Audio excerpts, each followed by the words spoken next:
সর্ব অবস্থায় আমাকে আপনাকে ইলম ওয়ালা হতে হবে, জ্ঞান অর্জনের প্রচেষ্টা চালাতে হবে, আল্লাহর কাছে সবসময় চাইতে হবে আল্লাহুম্মা ইন্নী আসআলুকা ইলমান নাফিআ।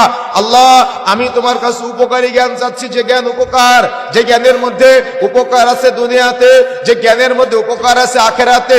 আমি ইলমান নাফিআ চাইতেছি ও আমালান মুতাকাব্বালা। ওই ইলমান নাফিআর মাধ্যমে এমন আমল করা তৌফিক বা কামনা চাচ্ছি যে আমলটা আল্লাহ কবুলযোগ্য, যে আমলটা বাতিল হবে না, যে আমলটা গ্রহণযোগ্য। আমি আমল করার পরে কিয়ামতের মাঠে যেন আমি কর্মক্রান্ত পরিশ্রান্ত অবস্থায় সূরা গাশিয়ার আলোকে আমি যেন না উঠি, আমার আমলগুলো যেন কবুলযোগ্য হয়। ওয়া আমালান মুতাকাব্বালা। আল্লাহ, তুমি আমাকে কবুলযোগ্য আমল করা তৌফিক দান করো। ওয়া রিজকান তাইয়্যিবা। আল্লাহ, তুমি আমাকে এমন রিজিক দান করো যে রিজিকটা হবে হালাল, যে রিজিকটা হবে তাইয়্যিবা, যে রিজিকটা হবে পবিত্র। সুবহানাল্লাহ। চাইতে হবে আল্লাহর কাছে, সবসময় চাইতে হবে।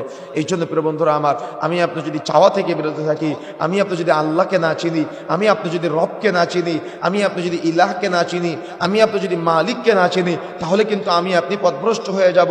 এই জন্য সতর্ক হতে হবে, সাবধান হতে হবে। আমাকে আপনাকে আমার স্রষ্টাকে, আমার ইলাহকে, আমার মালিককে চেনার পরে তার কাছে এই খান্নাস টাইপের জিন শয়তান থেকে আমাকে আপনাকে পানা চাইতে হবে, আশ্রয় চাইতে হবে।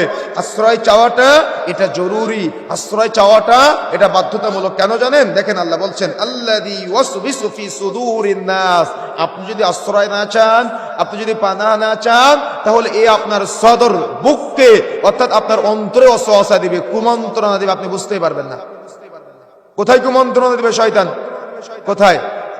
অন্তরে কুমন্ত্রণা দিবে, এবং অন্তর আপনার চোখকে নির্দেশ দিবে, অন্তর আপনার হাতকে কর্ম বাস্তবায়ন করতে বলবে, অন্তর আপনার কানকে শুনতে বলবে, অন্তর আপনার পাকে চলে যেতে বলবে, অন্তর আপনার লজ্জা স্থানকে জেনার কাজে সহযোগিতা করবে।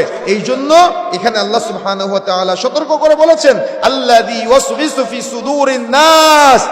মানুষকে অবশ্যই অবশ্যই আশ্রয় চাইতে হবে যে শয়তান মানুষের অন্তরে কুমন্ত্রণা দেয়, অর্থাৎ অন্তরে কুমন্ত্রণা দিয়ে পথভ্রষ্ট করার চেষ্টা করে। কিন্তু এখানে তাকওয়া আছে, এই তাকওয়া দিয়ে শয়তানের ওই কুমন্ত্রণা আপনি রুখে দিতে পারেন। কিন্তু যত আপনার তাকওয়া কম থাকবে, তত আপনি শয়তানের বান্দেগি করবেন, আর যত তাকওয়ার মান বৃদ্ধি প্রাপ্ত থাকবে, তত আপনি শয়তানকে দাবাতে পারবেন। এই জন্য আল্লাহ রাসূল বলেছেন আত্তাকওয়া হাহুনা, আত্তাকওয়া হাহুনা, আত্তাকওয়া হাহুনা। তাকওয়া হলো অন্তরের বিষয়, তাকওয়া হলো অন্তরের বিষয়, তাকওয়া হলো অন্তরের বিষয়। এই জন্য তাকওয়ার এই প্রবল আগ্রহ বা তাকওয়া যত আপনি বৃদ্ধি প্রাপ্ত করতে পারবেন, তত আপনি ওই জিন শয়তান থেকে